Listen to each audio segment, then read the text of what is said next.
오늘 키워드는 특정 국회의원 물음표로 잡았습니다. 특정 국회의원은 뭐냐면 오늘 국민의힘 이준석 전 대표가 본인에 대한 경찰 수사에 압력이 있는 것 같다 한 보도를 인용해서 이렇게 얘기를 하고요.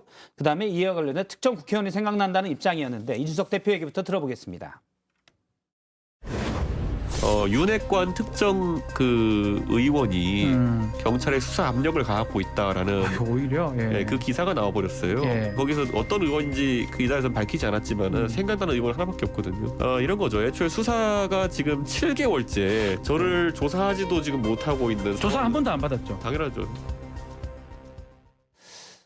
네, 이준석 전 대표가 언급한 보도는 이 내용입니다. CBS가 보도한 내용인데요. 초입기 몰린 이준석 수사, 경찰 압박 배경엔 윤핵관이란 내용이 들어가고요. 그 본문 내용 중에 보면 경찰 관계자들이 모인 사석에선 이른바 윤핵관으로 분류되는 특정 국회의원의 신임명이 오르내린다라는 얘기가 있습니다. 요거는 국민의힘 쪽 패널들은 답변하기가 곤란할 수 있으니 제가 박원석 의원님한테 먼저 물어보겠습니다. 실제 압박이 있다고 보시는지요? 글쎄요, 뭐 그런 소문도 있었던 것 같고 또 그런 추정도 어느 정도 가능하죠. 이게 지금 수사를 시작한 지가 벌써 한 7달, 8달 이렇게 돼가는데 그동안의 수사와 관련된 이런저런 얘기들은 많았고 특히 이제 참고인 조사를 통해서 감옥에 있는 아이칼리스트 김성진 전 대표 이살 한 발 얘기가 여과 없이 계속 밖으로 나오는데 정작 당사자인 이준석 대표에 대해서는 뭐 이렇다 할 조치가 없어요. 소환을 한 것도 아니고 뭐 압수수색을 한 것도 아니고 뭐 압수수색할 것도 없죠. 워낙 시일이 많이 지난 거기 때문에. 그래서 정치적으로는 어쨌든 뭔가 사건을 만들고 싶으나 법적으로 이게 안 되는 거 아니냐. 근데 이런 관측들이 많아요. 그와 관련해서 뭐 서울경찰청장 인사를 앞두고서 어찌어찌 했다라는 얘기도 돌고 또 관련된 총경을 담당 수사하고 있는 뭐 공공수사대장 그 총경을 교체했다 이런 설도 나오고 그래서 순수한 수사로만 진행되지 않는 것 같다 이런 관측이 있는데 마침 또 이런 보도가 나왔어요. 이런 걸 놓칠 이준석 대표가 아니잖아요. 그러니까 당연히 특정 국회의원 이름이 오르내린다. 여기서 특정 국회의원인데 누구라는 건 뭐 우리 다 추정 가능하지 않습니까? 경기경찰청장을 지냈던 어느 분일 거라고. 누구예요? 실명으로 얘기해 주세요. 이철규 의원이잖아요. 이철규 의원. 경기경찰청장을 지냈던 어느 분. 아하, 그렇구나. 윤핵관 중에. 몰랐어요? 마치 몰랐던 것처럼. 아니, 저는 그냥 놀라서. 그래서 뭐 오늘 이철규 의원 이름이 다른 아이템에서도 많이 오르내릴 것 같은데 물론 이제 확인할 수는 없죠. 확인할 수는 없지만 지금 이준석 대표에게 혐의를 두고 진행되는 수사가 통상의 그냥 그 순수한 수사로만 보기 어려운 거 아니냐. 뭐 이런 의심하지 않을 수 없죠. 예. 윤희석 대변인님은 어떻게 보십니까? 실제 사석에서 경찰들이 이거 누구누구가 자꾸 압박해 라는 얘기가 있는지는 사석에 안 들어갔었으니까 모르실 것 같긴 하고요. 제가 경찰이 아니니까. 예, 경찰이 아니니까. 예. 근데 뭐 이런 얘기를 제가 안 들은 건 아닌데 만약에 압박에 들어갔다면 7개월 이상 이준석 전 대표를 소환조차 못하고 있는 상황을 어떻게 설명할 수 있느냐. 그러면 이것은 뭐 압박이라고 할 게 없는 거 아니냐라는 생각이 들어요. 물론 그렇게 해석할 수 있는 여지가 좀 있을 수 있죠. 7개월째 지지부진 끌고 있는 것도 그렇고 아까 말씀하신 대로 경찰 인사 나온 그 배경이 좀 그렇게 보인다. 뭐 그렇게 해석할 수 있는데 결론적으로는 압박이라는 게 작용을 뭐 해야 사실 뭐 문제가 되는 거 아니에요. 근데 지금까지 아무것도 없는 걸 보면 압박이라는 거는 했다 하더라도 뭐 큰 그게 없다. 그래서 제가 계속 말씀드리는데 저는 참 저희 당의 이 분란을 말씀드리기가 좀 송구스럽긴 한데 4월 21일 날 왜 그렇게 빨리 이준석 대표에 대한 윤리위원회에 징계 절차 개시가 있었느냐. 4월 21일 전으로 돌아가고 싶습니다. 없었으면 싶다라는 개인적 바람인 거죠? 그러니까 뭘 정리하고 하든지 했어야죠. 지금 수사가 이렇게 미진한데 그 징계 절차 개시로 인해서 지금 당이 몇 달째 이게 뭡니까? 제가 개인적 바람이라고 얘기한 건 예를 들어 뭐 종친의 입장이거나 그건 아니고 개인적인 입장이라는. 정치는 너무 커요. 저는 뭐 충분히 압박 정도는 있었을 수 있다 이렇게 보고 있습니다. 뭐 누구라고 특정을 하기는 어렵지만 충분히 이 상황 속에서 압박은 있을 수 있다 이렇게 보고 있는데요. 그 이유가 뭐냐면 사실 그 권성동 대표의 문자 파동을 기억하시죠? 그때 사실 윤석열 대통령의 입장이 어떤 것인지를 사실 많은 국민들이 알았다고 저는 보고 있어요. 그렇기 때문에 윤핵관이 아니더라도 그 예. 어떤 누구도 이준석 대표한테 불리하게 작용할 수 있는 것들을 충분히 압박할 수 있는 여지는 주지 않았나 이렇게 보고 있는데요. 사실 국회에서도 이런 모습들을 조금 보기는 했습니다. 뭐 하나로 예를 들면 어떤 의원님께서는 복지부에다가 뭐 임원 명단을 임기가 있는 임원 명단을 제출하라고 한 적도 보도가 됐었고요. 예. 심지어 제가 있는 환노위에서도 이번에 이 업무보고 측면에서도 사실 임기 언제까지 이제 적어와야 우리가 알지 않느냐라고 이야기를 했어요. 그러니까 사실 또 한겨레 보도 보면은 서울 경찰청장이 이준석은 왜 압수수색 안 하냐 이런 이야기를 했다고 보도까지 나왔거든요. 그러니까 사실 누군가가 일부러 압력을 행사하려고 하지 않아도 알아서 이제 대통령의 의중을 확인했기 때문에 자연스럽게 이게 압력을 행사한 것처럼 보이진 않을까 저는 그렇게 조심스럽게 추측을 해봅니다. 예. 근데 이게 이제 이른바 이제 윤핵관들 사이에서 그리고 이제 이준석 대표랑 척을 진 분들, 이준석 대표를 싫어하는 분들의 공통적으로 흐르는 기류인 건 같긴 해요. 제 생각에는 뭐 부인하려고 해도 부인하기 어려울 것 같은데 뭐 단순히 이제 기소나 수사뿐만이 아니라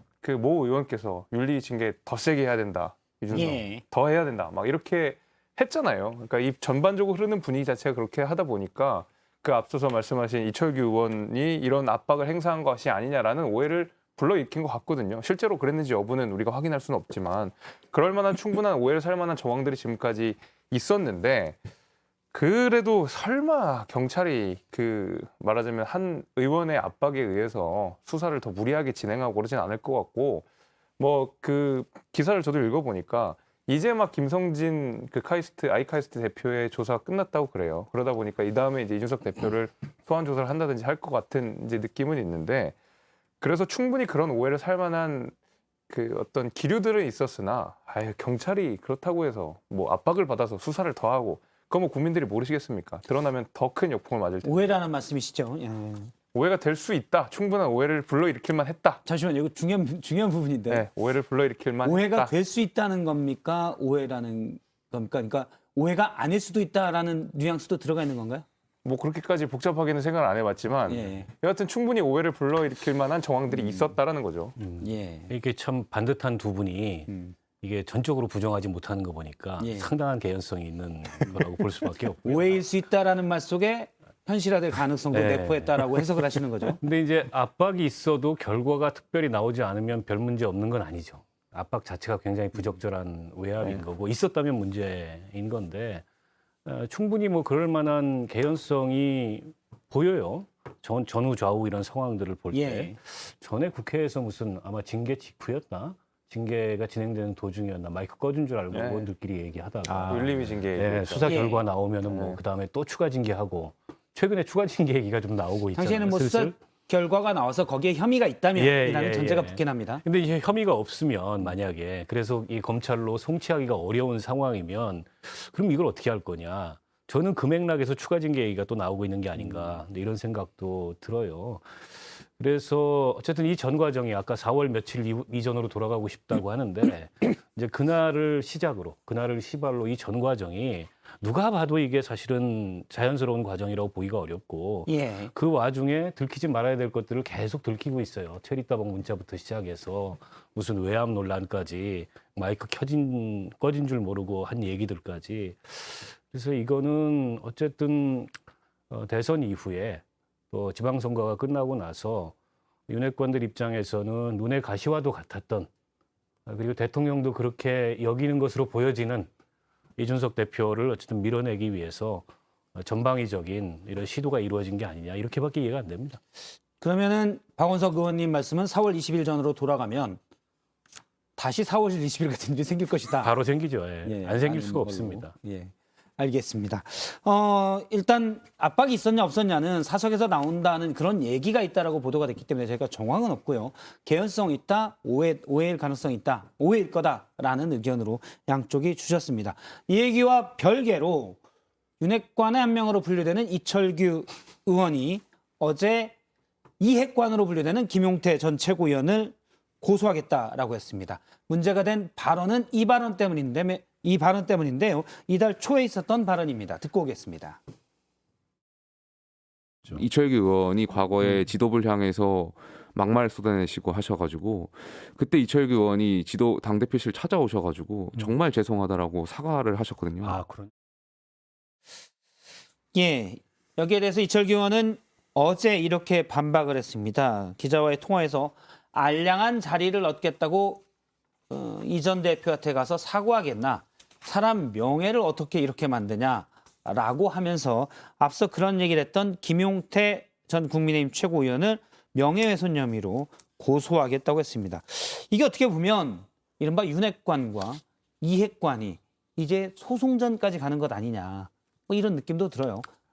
이게 참 감정 싸움인데요. 예. 사실은 이 전후 맥락은 모르죠. 뭐 정말로 이런 일이 있었는지, 정말로 막말을 했는지 여부부터 시작해서 지금 이철규 의원은 안 했다는 거 아닙니까? 예. 본인은 막말한 적도 없고 또 이준석 대표를 찾아가서 뭐 사과한 적도 없다. 그렇기 때문에 본인의 명예를 이 허위 사실로 인해서 방송에서 이렇게 예. 얘기한 김용태 의원에 대해서 자기가 고소를 한다는 얘기인데 이런 얘기까지 굳이 방송에서 할 이유가 뭐였을까 싶어요. 우선 앞에 김용태 질문이 최고위원이요? 그렇죠.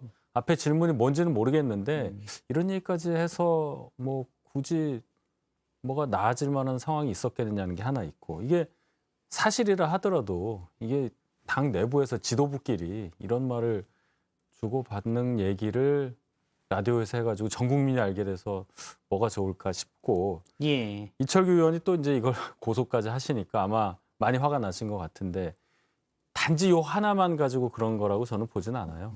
아까 감정 싸움이라는 말씀을 드렸는데 지금 윤핵관 그리고 이핵관이라는 또 말씀을 하셨어요. 예. 이제 이 두 대척점에 딱 이 접점에 두 분이 계신 걸로 보여요. 요즘에 보면 요 며칠 사이에 좀 법적 조치까지 안 했으면 좋겠는데 여기까지 됐으니까 또 다른 뉴스가 또 생겨서 좀 아쉽습니다.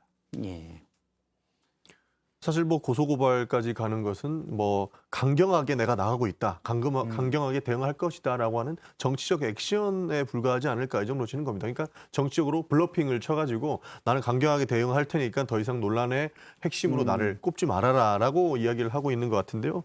사실 이걸로 확인할 수 있는 거는 굉장히 그 윤핵관이라고 불리우는 분들이 극단까지 간 것이 아니냐. 라는 생각을 하게 됩니다. 왜냐하면 지금 윤석열 대통령의 지지율이 떨어지는 이유가 저는 대부분이 윤핵관에서 비롯됐다 이렇게도 보고 있거든요. 예. 왜냐하면 윤석열 대통령은 왜 측근만 기용하는가에 대한 물음표가 국민들께 남아 있는데 방송마다 그리고 언론 보도마다 전부 다 윤핵관 이야기만 나오거든요. 그러다 보니까 윤핵관이 결국에는 국민들 감정에는 굉장히 안 좋게 작용을 하고 있는데 거기에다가 본인이 이준석 대표한테 뭐 압력을 경찰을 통해서 압력을 넣는 것처럼 이야기를 하니까 굉장히 좀 감정적으로 극단에 몰려 있다라는 생각이 들어요. 그래서 이걸 해결하려면 사실 윤핵관이라는 단어 자체가 없어져야만 이런 논란들을 더 만들지 않을 것이다. 뭐 이렇게 보고 있습니다. 근데 저는 이거 블러핑이라고 보지 않습니다. 그러니까 왜냐면 이게 정치인들 둘 사이에서 이 블러핑을 하려면 직접 이 사람을 상대로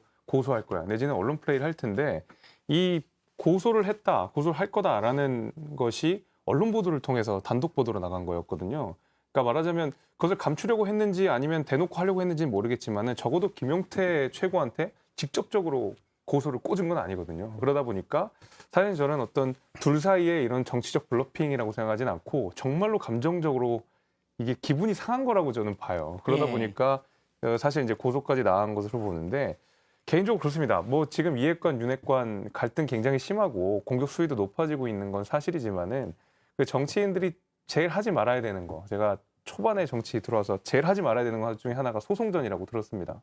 그래서 이준석 대표의 가처분 신청을 좀 논외로 하더라도 적어도 이런 어떤 정치적 말의 공방을 주고받는 과정 속에서 이걸 명예훼손으로 거는 거는 정치인이 할 수 있는 것 중에 가장 저는 하수라고 알고 있거든요. 저는 그래서 그런 면에 있어서 이런 내용 자체가 언론에 공개되고 하는 것이 국민의 망신이긴 하지만은 소송전으로 가는 것은 이거 정말 진흙탕 만들자는 거라 가지고 저는 뭐 다 부적절하다고 생각합니다. 근데 이제 보통 이런 일이 여야 사이에 감정이 격화되면 간간히 일어나기도 하잖아요. 그렇죠. 그것도 별로 바람직하진 않아요. 예. 지나치게 이제 정치의 사법화를 낳는다. 네, 이런 성찰이나 비판이 있는데 이게 한 당내에서 그것도 당 지도부라고 할 만한 그런 분들 사이에서 일어난다는 게 과연 이게 바람직한 모습인가를 떠나서 이건 거의 막장에 해당하는 그런 모습이라고 보고요. 글쎄요, 사실관계는 모르죠. 뭐 그 사이에서만 알 수 있는 일이기 때문에 뭐 제3자들이 실제 누구 말이 맞는지 그걸 쉽게 판단하기는 어려운데 이렇게 되면 이게 약간 악순환에 빠질 가능성이 있어요. 또 어쨌든 이 피고소를 당한 김용태 최고위원 같은 경우에 법적 대응을 할지는 안 할지는 모르겠지만 오늘 아침 방송 나와서 얘기하는 거 들어보니까 아직 뭐 하진 않았는데 뭐 그것까지도 검토하겠다 이런 얘기가 있어요. 그럼 만약 그에 대해서 무고로 또 고소하게 되는 그런 상황이 올 수도 있거든요. 뭐 그렇게 안 되기를 바랍니다만.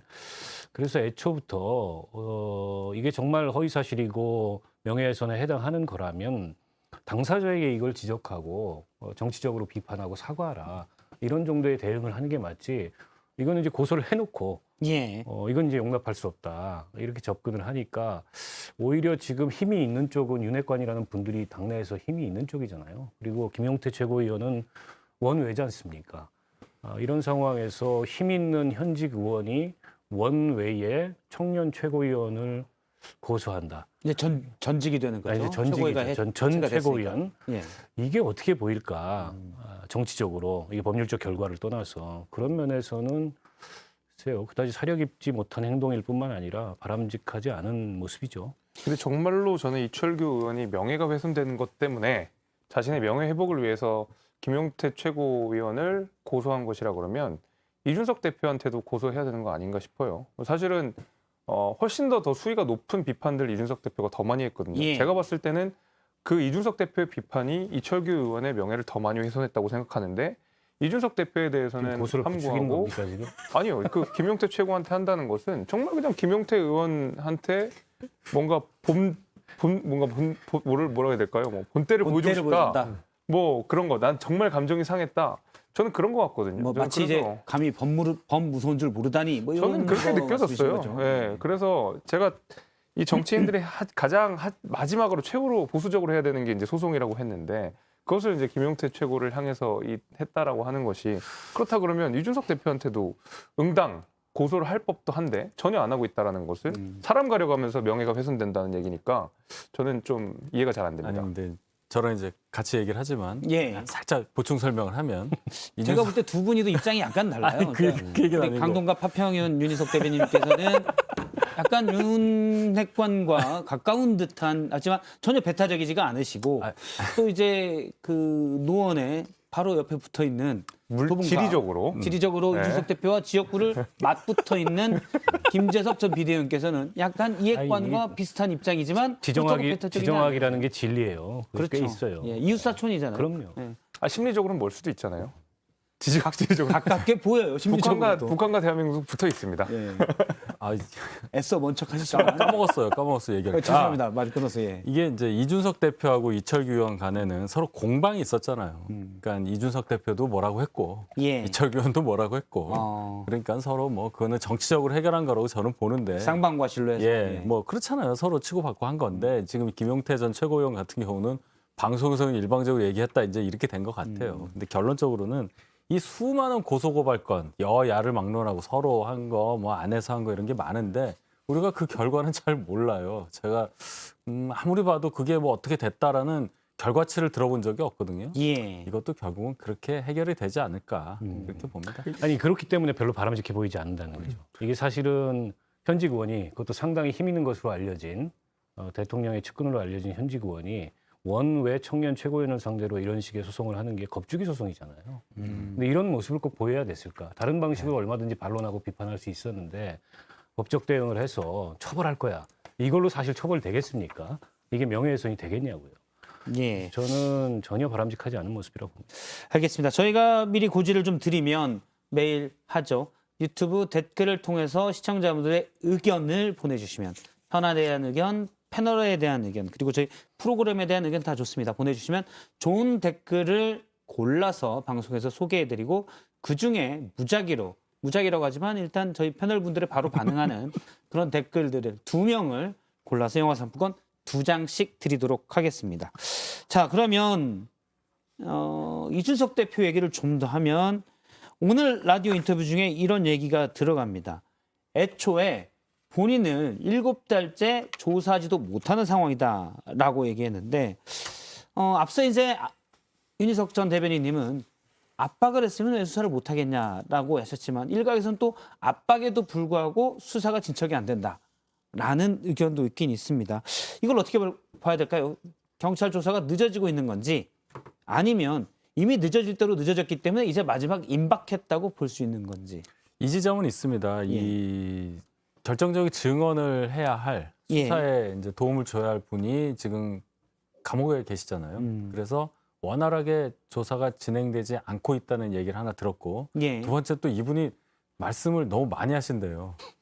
경찰에 따라가지를 못해 확인을 다 해야 되는데 그래서 좀 늦어진다는 얘기를 그동안 들어왔습니다. 그래서 어쨌든 뭐 공소시효를 어떤 혐의에 대해서 해야 될지에 따라 다르긴 하지만 뭐 임박했다고 보고 예.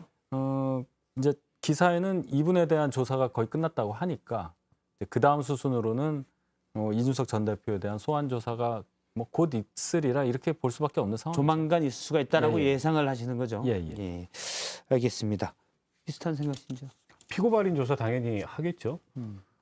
근데 이제 그 김성진 아이카이스 대표라는 분이 그동안에 진술한 게 보도를 통해서 알려진 걸로 보면 이른바 성접대를 포함해서 2013년도에 박근혜 전 대통령의 아이카이스트 방문을 위해서 접대를 했다. 근데 그건 이제 완성이 됐어요. 시효도 완성이 됐고 범죄도 완성이 됐습니다. 그리고 2014년도에는 최태원 SK 회장의 사면을 예. 주로 의도하고서 접대를 했다. 근데 그것도 공소시효는 지났어요. 뭐 그로 인해서 사면이 이루어지지도 않았을 뿐만 아니라 그리고 이제 공소시효가 아직 남아 있다고 주장하는 2015년도 9월에 접대는 그때 이미 이준석 대표는 당내에서 그렇게 힘 있는 위치에 있지 않았는데 그냥 그간의 친분이나 예의를 때문에 접대를 했다. 그건 이제 범죄 혐의가 성립이 안 돼요. 그러니까 이른바 이제 포괄 일죄라는 법리가 하나라도 그러니까 공소시효가 남은 하나라도 범죄 혐의가 성립되면 그 이전 거를 동일한 범죄 사실로 다 묶어서 처벌할 수 있지 않겠냐 이런 주장인데 그거는 각각의 향응과 접대가 동일한 범죄의 목적을 갖고 있어야 돼요. 근데 앞서 얘기했듯이 2013년도는 박근혜 대통령 방문, 14년도에는 뭐 최태원 회장 사면, 15년도에는 그냥 친해서 그러니까 이게 동일한 범죄의 목적이라고 보기가 어려워요. 그래서 그런 법리가 구성이 안 될 거다.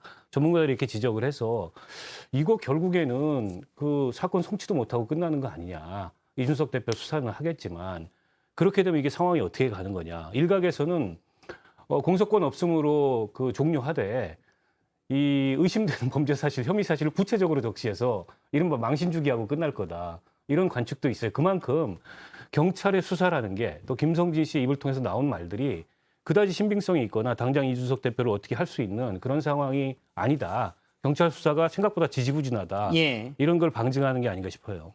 일단 제가 정리를 좀 하겠습니다. 지금 박원석 의원님이 여러 말씀을 해주셨는데 혐의가 몇 가지 혐의가 있습니다. 고소 또 고발한 측에서 보면 몇 가지 혐의가 있는데 일단 중요한 것을 보면 먼저 성매매 혐의가 있죠. 아이카이스트 김성진 대표 측에서 주장한 겁니다. 2013년 7월과 8월 두 차례 성접대가 있었다. 만약 성접대를 받았다면 성매매 특별법에 의해서 범법행위가 됩니다. 그런데 이준석 대표 측은 없었다. 그리고 왜 없었다고 자신 있게 말을 못하냐라고 몇 차례 언론에서 묻자 이미 6차례나 부인을 했다라며 최근 얘기를 한 바가 있습니다. 하지만 이 부분은 이미 2013년이면 공소시효가 2018년에 끝나서 법적으로는 문제가 없을 수 있습니다. 그러면 다른 혐의를 볼 텐데요. 남인 혐의는 알선수재 혐의입니다. 앞서 말한 대로 박근혜 전 대통령을 만나게 해달라 또는 최태원 회장의 사면 이런 것들을 해주겠다라고 하면서 뭔가 도움을 받은 건데요. 김성진 아이카이스트 대표 측에서는 2015년 9월까지 여러 차례 접대와 선물을 했다. 여기에는 수백만 원대의 화장품 등도 들어가고요. 성접대도 앞서 말한 2013년까지 쭉 이어져서 그 두 차례가 있었고 다른 식사 이런 부분도 있다라고 합니다. 그래서 15년 9월까지면 포괄일죄를 적용할 수 있다라는 게 이제 고발인 측의 주장인데 이준석 대표 측은 사실 무근이다. 그리고 밥을 먹은 것, 예를 들어서 본인과 뭐 다른 높은 법관 여러 명이 같이 먹은 적이 있는데 이게 무슨 접대라고 집어넣었냐. 그런 게 또 이준석 대표 측의 주장이었습니다. 자, 어떻게 보시는지요?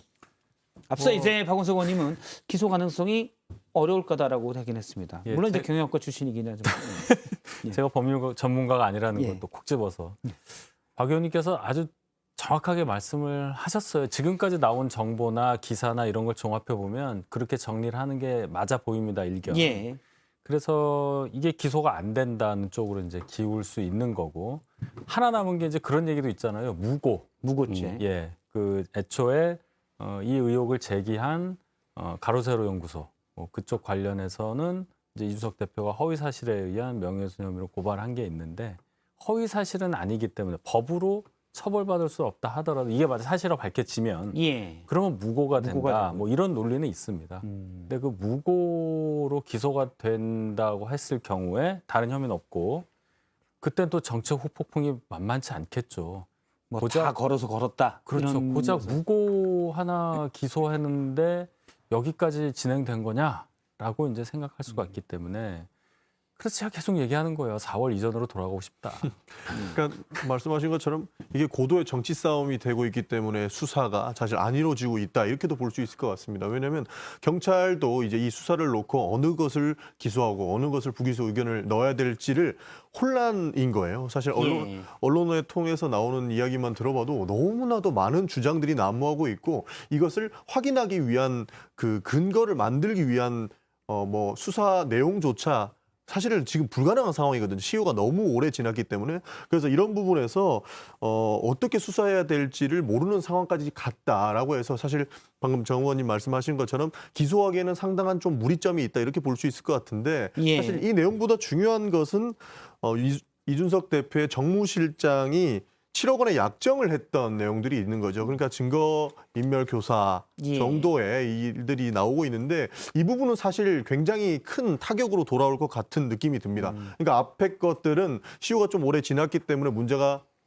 좀 덜 될 수 있다. 그러니까 뭐 이건 수사 내용을 봐야겠지만 문제를 유불리를 좀 따져봐야겠지만 하필 이 타이밍에 7억 원의 약정을 했던 것에 대해서는 분명히 이것은 큰 문제가 될 것이고 아마 이준석 대표도 상당히 곤욕을 치르는 부분이 되지 않을까 저는 그렇게 보고 있습니다. 그러니까 앞서서 이제 시효에 관한 문제들은 박원석 의원님께서 잘 정리를 해주셔가지고 차치하고 하더라도 너무 좀 무리하잖아요. 그걸 뭐 굳이 포괄일죄로 묶어가지고 안 되는 거를 해서 그거는 사실 저는 이 기소 의견이 나오기가 굉장히 어려운데 무리해서 하면 할 수도 있겠지만은 근데 그건 안 될 거라고 보고 그거보다도 제가 더 사실 납득이 안 되는 부분은 과연 이준석 대표에게 그럴 만한 과연 힘이 있었는가? 그러니까 그 대가성이라는 면, 알선수재의 대가가 있어야 될 텐데 그 당시에 그 김성진 대표가 정말 전방위적으로 그 로비를 했다라는 거 아닙니까? 뭐 장차관급부터 해서 아까 말씀하신 법관부터 해서 근데 그 정말 국회의원 한 번 하지 않은 전직 청년 비대위원을 굳이 로비를 해서 뭐 최태원 회장의 뭐 사면을 요청하고 박근혜 전 대통령을 뭐 어디에 모시고 뭐 그 정도의 머리가 안 돌아가는 사람은 아닐 거라고 생각하거든요. 그 이준석 대표한테 뭘 기대하고 그 정말 고위급 관료들한테 다 로비를 하고 있는 상황 속에서 저는 이제 그런 의미에서 이 김성진 대표의 말에 일관성이라는 것, 그다음 신뢰라는 것 이런 것들을 확보하기 대단히 어렵다라고 생각이 돼서 내용면으로 봐도 사실은 기소가 좀 어려울 것 같고 형식적인 면, 그러니까 공소시효와 관련된 면에서 봐도 사실 이준석 대표에 대한 기소가 굉장히 어렵다고 봅니다. 뭐 정치적으로 어떻게 풀어나갈지 모르겠지만요. 김재섭 전 비대위원님도 전직 청년 비대위원이지 않습니까? 뭐 비대위원이었는데 청년이었죠. 예, 뭐 청년 비대위원으로 꼭 그렇군요. 집어서 임명받은 건 따로 있는 건 아닙니다. 아, 그렇죠. 네. 맞죠. 따로죠. 따로인데 이제 어쨌든 비대위원인데 청년이었죠. 네. 전직 비대위원이 그 정도 힘이 좀 있습니까? 어떻게? 아니 사면을 요청한다. 지금 힘없는 거 잘 보이죠. 제가 가진 이제 힘은 야당일 때 예. 비대위원이었잖아요. 예. 물론 이제 이준석 대표도 당시에는 야당이었지만 곧 여당이 됐잖아요. 곧 됐으니까. 야당이다. 뭐 그렇게 되면 저도 뭐 이제 곧 여당이 됐지만 제가 가진 힘이라고는 뭐 물리적인 힘 말고는 아무것도 없습니다. 힘세요. 예. 예. 예. 예, 물리적인 힘은 꽤 있어 보이긴 합니다. 예. 정치적인 힘은 아무것도 없다는 제 거. 댓글에도 물리적인 힘 상당한 얘기가 상당합니다. 많이 나오긴 하는데 알겠습니다. 그래서 알선수재가 성립이 안 될 거다. 어려울 겁니다. 의견 네. 주셨고. 법리적으로 보면 법대 출신으로서 교과서적으로 보면 어렵습니다. 예. 아, 법대 출신 있었군요. 알겠습니다. 그러면 여기까지 저희가 일단 이준석 전 대표가 받고 있는 혐의 그리고 가능성 등을 저희 네 분의 의견으로 좀 들어봤고요. 그다음에 국민의힘 전당대회 얘기가 지난 주말에 나왔습니다. 주호영 비대위원장이 언급을 했습니다. 특정 시기를 얘기했는데요. 직접 들어보겠습니다. 정기국회가 끝나고 나서 전당대회를 시작해야 하는 점에 대해서 많은 의원들이나 당원들이 공감을 하고 있기 때문에 연말경 12월경에 전당대회를 시작하면 1월 말이나 2월경에 아마 새 지도부가 뽑힐 겁니다. 자, 12월에 전당대회가 시작되면 후보 등록 공고에 이준석 전 대표는 당원권이 정지돼 있는 상태이기 때문에 출마할 수가 없지요. 없죠. 예. 네. 구경만 해야 되는 그런 입장이 되는 거고요. 구경만 하지는 않겠죠. 뭔가 아, 예. 작용을 하려고 하겠죠. 예. 목소리 큰 구경꾼이 될 수도 있는. 그런 상황이고. 그럼요. 예. 사실 지금 비대위에서 가장 이제 소망하고 있는 것이 바로 이 점이 아닐까 싶은데요. 예. 사실 지금 윤석열 정부의 성공 이런 것보다 이준석 대표를 어떻게 하면은 이번 전당대회에서 불출마시킬 것인가 이런 것을 사실 좀 더 중점으로 보고 있는 것 같습니다. 시점도 계속 논의가 되고 있는 것이고 앞으로 어떻게 지금 당권을 꾸려야 될까에 고민을 하고 있는데 여론조사들 보면 이준석 대표의 지지율이 꽤나 나오거든요. 그렇게 되면 잘못되면 다시 한번 이준석 대표가 다시 당대표가 되는 이제 비대위 입장에서는 또 사상 초유의 일이 또 일어날 상황에 놓여 있기 때문에 아마 제 생각으로는 가장 큰 고민이 이준석 대표의 불출마가 아닐까 저는 그렇게 보고 있습니다. 이제 전당대회만 지금 주영 비대위원장이 얘기했던 시기에 하게 된다면 이 고민은 해결이 되는 거죠. 그렇죠. 그런데 그렇게 할 경우에 또 후폭풍이 있을 수 있어요. 이준석 대표가 먼저 던졌습니다. 본인이 전당대회에 나갈 수 있는 시점에 전당대회를 열어야 한다. 예. 그래서 얘기를 했단 말이에요. 그리고 또 여당으로서 비대위를 언제까지 가지고 갈 거냐. 빨리 조기 전당대회를 해서 이 당 지도부를 좀 안정시키자. 이런 의견도 또 있다면 그 세 가지가 있는 거죠. 조기 전당대회가 있고 지금 주호영 비대위원장이 말하는 12월 시작해서 1, 2월쯤에 예. 결판 내는 아니면 이준석 대표도 나올 수 있는 상황 이렇게 세 가지가 있는 건데 이준석 대표만을 생각한 그런 결정을 할 수는 없는 거고 물론 큰 변수가 될 수 있죠. 그리고 이제 한 가지 더 말씀드릴 거는 이준석 대표가 출마했을 경우에 그럼 다 된다고 지금 예상을 하고 이준석만 나오면 안 돼라고 뭐 얘기를 하시지만은 객관적으로 잘 봐야 될 게 있어요. 이준석 대표가 지난해에 전당대회에서 당대표가 됐을 때 그 상황, 그때 가졌던 국민적 여론 지지 이런 것과 지금이 같느냐 그걸 하나 봐야 될 것 같고 역시나 저희 당은 결국 민심 3, 당심 7 예. 이걸로 당대표가 결정되기 때문에 이준석 대표가 당대표가 될 수 있느냐 이 시점에서 자유롭게 출마를 한다 하더라도 지난해보다는 확실히 어려울 거다. 그렇게 봅니다. 그러니까 사실은 뭐 이준석 대표 전 대표가 출마할 수 있느냐 없느냐, 출마하면 당선되느냐 혹은 뭐 안 되느냐 이거는 별로 논의할 의미가 없는 것 같아요. 예. 뭐 그런 상황의 발생 가능성이 조금이라도 있다면 윤핵관들이 이런 사태를 만들었겠습니까? 그건 이제 배제하고 얘기하는 거고. 다만 이제 당권 주달의 이해관계가 좀 다르잖아요. 당내 기반이 상대적으로 좀 단단한 분들은 빨리 했으면 좋겠고 가급적. 그게 예를 들어 아니고 김기현 의원. 네, 안철수 의원처럼 좀 시간이 필요한 분들은 어쨌든 정기국회는 지나고 그러나 공통점은 연내해야 된다. 후보 등록을. 왜냐하면 이준석 징계 풀린 다음에 후보 등록하면 안 된다. 이건 이제 공통점일 거고 저는 그보다 누가 당대표가 되든 당의 이런 지금 내분 상황, 내용 상황, 이로 인한 상처 이거를 치유하면서 뭔가 이제 기존에 지금 지지부진했던 모습과는 다른 그런 리더십을 발휘하면서 현 정부의 국정 운영을 뒷받침할 수 있을까? 그럴 만한 리더십이 지금 현실적으로 별로 안 보인다는 거예요. 그게 나는 진짜 고민이 아닐까 싶어요. 누가 되느냐 여부를 떠나서. 근데 이제 이준석 대표가 설사 가처분 결과가 나오고 또 본인의 뭐 수사 결과가 나오고 그래서 상대적으로 운신의 폭이 좁아졌다 한들 지금과 같은 장애 여론전을 멈출 거냐? 멈추지 않을 것 같아요. 이미 본인이 지금도 페이스북에 멈추지 않겠다. 침묵하지 않겠다. 윤핵관 은퇴시키기 위해서 당원 가입하자 이런 캠페인을 계속 하고 있어요. 실제 그게 얼마나 당원 가입으로 연결되고 그렇게 새롭게 이준석 대표로 인해서 유입된 당원들이 전당대회에 어느 정도 영향력을 행사할 수 있을지는 모르겠지만 예. 그런 캠페인을 하고 있단 말이에요. 당연히 전당대회 때 조용히 안 있겠죠. 경우에 따라서는 본인이 나서지 못하면 본인이 지원하는 어떤 후보를 만들어서라도 결판을 보겠다. 이제 이런 어떤 그 액션을 취할 텐데 이게 제가 거듭 말씀드리지만 끝나도 끝난 게 아니에요. 자칫하면 이게 네버엔딩 스토리가 될 수가 있습니다. 예. 일단 지금 말씀과 부합하는 얘기인데요. 이준석 전 대표가 오늘 한 인터뷰에서 이렇게 했습니다. 이번 전당대회를 통해서 이른바 윤핵관들이 지지하는 지도부가 들어선다고 해도 오래 가겠냐. 역시 가능성은 나한테 열려 있다. 이런 취지인데요. 직접 들어보겠습니다. 이번에 전당대회를 통해 가지고 예를 들어서 뭐 지도부가 들어선다 하더라도 네. 지금 이 꼴로 해가지고 그러면은 총선 때까지 그 지도부가 공천한다는 보장이 있습니까? 저는 글쎄요. 예, 글쎄요. 지도부가 2년을 보통 가는데 2년을 버틸 수 있겠냐?